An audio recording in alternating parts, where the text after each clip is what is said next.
ಹರೇ ಶ್ರೀನಿವಾಸ. ಎಲ್ರಿಗೂ ನಮಸ್ಕಾರ ಸ್ನೇಹಿತರೆ. ಇವತ್ತು ಮೋಹಿನಿ ಏಕಾದಶಿ, ವೈಶಾಖ ಮಾಸದ ಶುಕ್ಲ ಪಕ್ಷದ ಏಕಾದಶಿಯನ್ನು ಮೋಹಿನಿ ಏಕಾದಶಿ ಅಂತ ಕರೆಯಲಾಗುತ್ತೆ.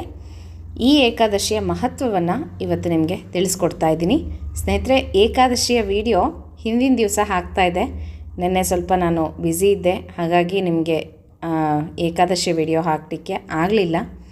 ಮತ್ತು ಇವತ್ತು ಏಕಾದಶಿ ಆಗಿದೆ, ಹಾಗಾಗಿ ಪುರಾಣಗಳು ಈ ಏಕಾದಶಿಯ ಮಹತ್ವವನ್ನು ಏನು ತಿಳಿಸ್ತಾ ಇದೆ ಅಂತ ನಿಮಗೆ ತಿಳಿಸ್ಕೊಡ್ತೀನಿ. ಇವತ್ತಿನ ದಿವಸ ಏಕಾದಶಿಯ ಮಹತ್ವ ತಿಳ್ಕೊಳ್ಳೋದು ತುಂಬ ಶ್ರೇಷ್ಠವಾದದ್ದು. ಏಕಾದಶಿ ದಿವಸ ಭಗವಂತನ ಪುರಾಣಗಳನ್ನು ಕೇಳೋದು, ಭಗವಂತನ ನಾಮಸ್ಮರಣೆ ಮಾಡೋದು, ಭಗವಂತನ ಹಾಡುಗಳನ್ನು ಹೇಳೋದು ಅಥವಾ ಭಗವಂತನ ಕಥೆಗಳನ್ನು ಕೇಳೋದು, ಇದರಿಂದ ನಮಗೆ ಅನಂತಪಟ್ಟು ಪುಣ್ಯ ಸಿಗುತ್ತೆ. ಹಾಗಾಗಿ ಇವತ್ತು ಹೀಗೆ ಒದಗಿ ಬಂದಿದೆ ಅಂತ ನಾನು ಅಂದ್ಕೊತೀನಿ. ಹಾಗಾಗಿ ಇವತ್ತಿನ ದಿವಸ ಏಕಾದಶಿ ದಿವಸ ನಾನು ಯಾವತ್ತೂ ವಿಡಿಯೋ ಮಾಡಿಲ್ಲ.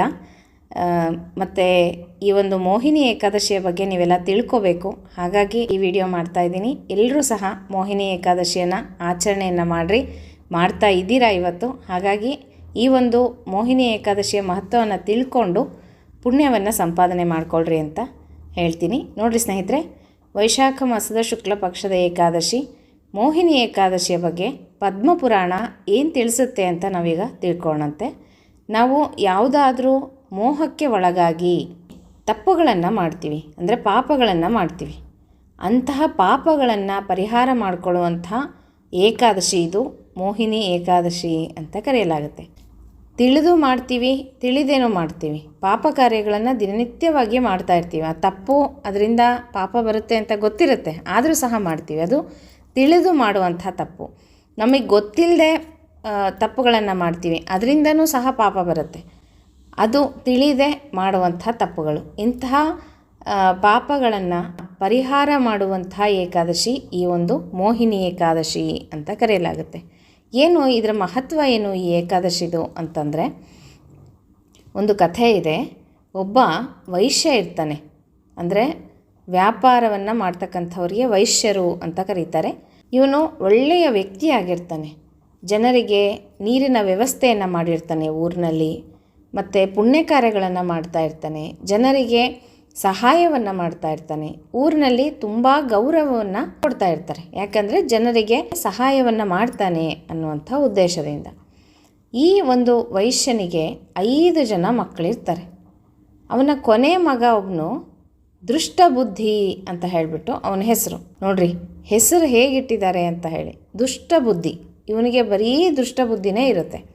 ಅದಕ್ಕೋಸ್ಕರ ಮಕ್ಕಳಿಗೆ ಹೆಸರುಗಳನ್ನು ಇಡೋವಾಗ ಭಗವಂತನ ನಾಮವನ್ನು ಮಕ್ಕಳಿಗೆ ಇಡಬೇಕು ಅಂತ ಹೇಳ್ತಾರೆ. ದೇವರ ಹೆಸರುಗಳನ್ನು ಇಡಬೇಕು, ಅದರಿಂದನಾದರೂ ನಾವು ದೇವರ ಸ್ಮರಣೆಯನ್ನು ಮಾಡಿದ ಹಾಗೆ ಆಗುತ್ತೆ ಆ ಮಕ್ಕಳನ್ನು ಹೆಸರಿಂದ ಕರೆಯೋದ್ರಿಂದ ಅಂತ. ಈ ಮಗ ದುಷ್ಟಬುದ್ಧಿ ಅಂತ ಹೆಸರಿಟ್ಟಿರ್ತಾರೆ. ಎಂತಹ ಹೆಸರುಗಳನ್ನು ಇಡಬೇಕು ಮಕ್ಕಳಿಗೆ ಅಂತಂದರೆ, ಆ ಹೆಸರಿನಿಂದ ಮಕ್ಕಳ ಏಳಿಗೆ ಆಗಬೇಕು, ಮಕ್ಕಳ ಭವಿಷ್ಯ ಚೆನ್ನಾಗಿರಬೇಕು, ಉತ್ತಮವಾಗಿರಬೇಕು, ಅಂತಹ ಹೆಸರುಗಳನ್ನು ಇಡಬೇಕು ಅಂತ ಹೇಳ್ತಾರೆ. ಹಾಗಾಗಿ ಇವನು ದುಷ್ಟಬುದ್ಧಿ ಅಂತ ಹೆಸರಿಟ್ಟಿರ್ತಾರೆ. ಅದೇ ಹೆಸರಿಗೆ ತಕ್ಕ ಹಾಗೆ ಇವನು ಕೆಟ್ಟ ಕೆಲಸಗಳನ್ನು ಮಾಡ್ತಾ ಇರ್ತಾನೆ, ದುಷ್ಟನಾಗಿರ್ತಾನೆ. ಊರಲ್ಲಿ ಜೂಜು, ಕಳ್ಳತನ ಇವುಗಳನ್ನು ಮಾಡ್ತಾ ಇರ್ತಾನೆ. ಮತ್ತು ದೇವತೆಗಳ ಆರಾಧನೆಯನ್ನು ಮಾಡ್ತಾ ಇರೋದಿಲ್ಲ, ಅತಿಥಿಗಳ ಸತ್ಕಾರವನ್ನು ಮಾಡ್ತಾ ಇರೋದಿಲ್ಲ, ದೊಡ್ಡವರಿಗೆ ಮರ್ಯಾದೆಯನ್ನು ಕೊಡ್ತಾ ಇರೋದಿಲ್ಲ. ತಂದೆ ದುಡ್ದಿದ್ದನ್ನೆಲ್ಲನೂ ಹಾಳು ಮಾಡ್ತಾ ಇವನು ಮಜಾ ಮಾಡ್ಕೊಂಡು ಓಡಾಡ್ತಾ ಇರ್ತಾನೆ. ಇದನ್ನು ದಿನನಿತ್ಯ ನೋಡಿ ನೋಡಿ ನೋಡಿ ತಂದೆಗೆ ತುಂಬ ಬೇಸರ ಆಗಿಬಿಡುತ್ತೆ. ಇವನು ಏನು ಮಾಡಿದ್ರೂ ಸರಿ ಹೋಗ್ತಾ ಇಲ್ವಲ್ಲಪ್ಪ, ಹೀಗಾದರೆ ಹೇಗೆ ಪರಿಸ್ಥಿತಿ ಅಂತ ಹೇಳಿಬಿಟ್ಟು ಅವನನ್ನು ಒಂದು ದಿನ ಮನೆಯಿಂದ ಹೊರಗೆ ಹಾಕ್ಬಿಡ್ತಾನೆ. ಊರಲ್ಲಿ ಯಾರೂ ಇವನನ್ನು ಸೇರಿಸ್ಕೊಳ್ಳೋದಿಲ್ಲ. ಯಾಕೆ ಅಂದರೆ ದುಷ್ಟಬುದ್ಧಿ, ಇವನು ದುಷ್ಟತನವನ್ನು ಮಾಡ್ತಾ ಇರ್ತಾನೆ, ಕೆಟ್ಟವನು. ಅದಕ್ಕೋಸ್ಕರ ಇವನನ್ನು ಯಾರೂ ಹತ್ತಿರಕ್ಕೆ ಸೇರಿಸೋದಿಲ್ಲ. ಮತ್ತು ಜೀವನಕ್ಕಾಗಿ ಏನು ಮಾಡಬೇಕು, ಹಸಿವಾಗುತ್ತೆ, ಏನಾದರೂ ತಿನ್ನಬೇಕಾಗುತ್ತೆ, ಹೇಗೆ ಯಾರೂ ಏನೂ ಕೊಡೋದಿಲ್ಲ ಇವನಿಗೆ ಊರಲ್ಲಿ. ಆವಾಗ ಆಭರಣಗಳಿರುತ್ತಲ್ಲ ಅವನ ಮೈ ಮೇಲೆ, ಅದನ್ನೆಲ್ಲನೂ ಮಾರಿಕೊಂಡು ಒಂದು ಸ್ವಲ್ಪ ದಿನ ಹೊಟ್ಟೆಗೆ ಬಟ್ಟೆಗೆ ನೋಡ್ಕೊತಾನೆ. ಅದಾದಮೇಲೆ ನಂತರ ಏನು ಮಾಡಬೇಕು, ಕಳ್ಳತನ ಮಾಡಲಿಕ್ಕೆ ಶುರು ಮಾಡ್ತಾನೆ. ಮನೆಗಳಿಗೆ ನುಗ್ಗಿ ಕಳ್ಳತನವನ್ನು ಮಾಡಲಿಕ್ಕೆ ಶುರು ಮಾಡ್ತಾನೆ. ತಂದೆ ಏನು ಮಾಡ್ತಾನಂದರೆ ಊರಿನಿಂದ ಸಹ ಅವನನ್ನು ಹೊರಗಡೆ ಹಾಕ್ಬಿಡ್ತಾನೆ. ನೀನು ಊರಲ್ಲಿದ್ದರೆ ಇಂಥ ಕೆಲಸಗಳನ್ನು ಮಾಡ್ತೀಯ, ನೀನು ಊರಿಂದನೇ ಹೊರಗಡೆ ಹೋಗು ಅಂತ. ತಂದೆ ಊರಿನಿಂದ ಹೊರಗೆ ಹಾಕಿದ ಮೇಲೆ ಅವನು ಅಲ್ಲಿ ಇಲ್ಲಿ ಕಾಡಲ್ಲಿ ಅಲ್ಲಿ ಇಲ್ಲಿ ಅಲಿತಾ ಇರ್ತಾನೆ. ಒಂದು ದಿನ ತುಂಬ ದುಃಖವನ್ನು ಪಡ್ತಾನಂತೆ ನೋಡ್ರಿ. ಮನುಷ್ಯ ಕಷ್ಟ ಬಂದಾಗ ದುಃಖ ಪಡ್ತಾನೆ ಅಲ್ವಾ? ಸುಖ ಇದ್ದಾಗ ಸಂತೋಷವಾಗಿರ್ತಾನೆ. ಕಷ್ಟ ಬಂದಾಗನೇ ದೇವರ ಸ್ಮರಣೆ ಬರುತ್ತೆ. ಸುಖ ಇದ್ದಾಗ ದೇವರ ಸ್ಮರಣೆ ಬರೋದಿಲ್ಲ. ಹಾಗೆ ಕಷ್ಟ ಬಂದಾಗ ದೇವರನ್ನು ನೆನೆಸೋದು, ಸುಖ ಬಂದಾಗ ದೇವರನ್ನು ತಿರಸ್ಕಾರ ಮಾಡೋದು ಇದು ಒಳ್ಳೆಯ ಲಕ್ಷಣ ಅಲ್ಲ ಅಂತ ನಾವಿಲ್ಲಿ ತಿಳ್ಕೊಬೇಕು. ಮತ್ತು ಸುಖ ಇದ್ದಾಗ ಪಾಪ ಕಾರ್ಯಗಳನ್ನು ಮಾಡಬಾರ್ದು. ಹಾಗಾಗಿ ಅದರಿಂದ ನಮಗೆ ಮುಂದೆ ಕಷ್ಟ ಬರುತ್ತೆ ಅನ್ನುವಂಥ ಭಯ ಇರಬೇಕು. ಹಾಗೆ ಇವನು ದುಃಖ ಪಡ್ತಾನಂತೆ ನೋಡ್ರಿ. ಅಯ್ಯೋ, ನಾನು ತಪ್ಪು ಮಾಡಿಬಿಟ್ನಲ್ಲ, ನಮ್ಮ ತಂದೆ ಹೇಳ್ದಂಗೆ ನನ್ನ ತಂದೆ ಮಾರ್ಗದರ್ಶನದಲ್ಲಿ ನಾನು ನಡೀಬೇಕಿತ್ತು, ಎಂತಹ ತಪ್ಪು ಮಾಡಿದೆ ಅಂತ ಅವನಿಗೆ ಆವಾಗ ಗೊತ್ತಾಗುತ್ತೆ. ಯಾಕೆ ಅಂದರೆ ಕಷ್ಟದಲ್ಲಿರ್ತಾನೆ. ತಿನ್ನಲಿಕ್ಕೆ ಊಟ ಸಿಗೋದಿಲ್ಲ, ಮೈಗೆ ಹಾಕ್ಕೊಳ್ಳಿಕ್ಕೆ ಬಟ್ಟೆ ಸಿಗೋದಿಲ್ಲ. ಇಲ್ಲಿ ಸುಖವಾಗಿರ್ತಾನೆ. ಆಗ ಏನೂ ಅವನಿಗೆ ಗೊತ್ತಾಗ್ತಾ ಇರೋಲ್ಲ. ತಂದೆ ತಂದು ಹಾಕ್ತಾ ಇರ್ತಾನೆ, ಇವನು ಮಜಾ ಮಾಡ್ಕೊಂಡು ಓಡಾಡ್ತಾ ಇರ್ತಾನೆ. ಹಾಗೆ ಇವನು ದುಃಖ ಪಡ್ತಾ ಪಡ್ತಾ ಕಾಡಿನಲ್ಲಿ ಅಲೀತಾ ಇರೋವಾಗ ಕೌಂಡಿನ್ಯ ಋಷಿಯ ಆಶ್ರಮ ಇವನಿಗೆ ಸಿಗುತ್ತೆ ನೋಡ್ರಿ. ಆಗ ಋಷಿಗಳು ವೈಶಾಖ ಸ್ನಾನವನ್ನು ಮಾಡಿ ಬರ್ತಾ ಇರ್ತಾರೆ. ಇವಾಗ ವೈಶಾಖ ಸ್ನಾನ ನಡೀತಾ ಇದೆಯಲ್ಲ, ಹಾಗೆ ಋಷಿಗಳು ಸಹ ವೈಶಾಖ ಸ್ನಾನವನ್ನು ಮಾಡಿ ಬರ್ತಾ ಇರುವಾಗ ಅವರ ಬಟ್ಟೆಗಳೆಲ್ಲನೂ ಒದ್ದೆ ಆಗಿರುತ್ತೆ. ಒಂದು ನೀರಿನ ಹನಿ ಆ ದುಷ್ಟಬುದ್ಧಿಯ ಮೇಲೆ ಬೀಳುತ್ತೆ. ಋಷಿಗಳು ವೈಶಾಖ ಸ್ನಾನ ಮಾಡಿದಂತಹ ನೀರಿನ ಹನಿ ಅವನ ಮೇಲೆ ಬೀಳುತ್ತೆ. ಆಗ ಅವನು ಸಂಪೂರ್ಣವಾಗಿ ಬದಲಾಗ್ಬಿಡ್ತಾನಂತೆ ನೋಡ್ರಿ.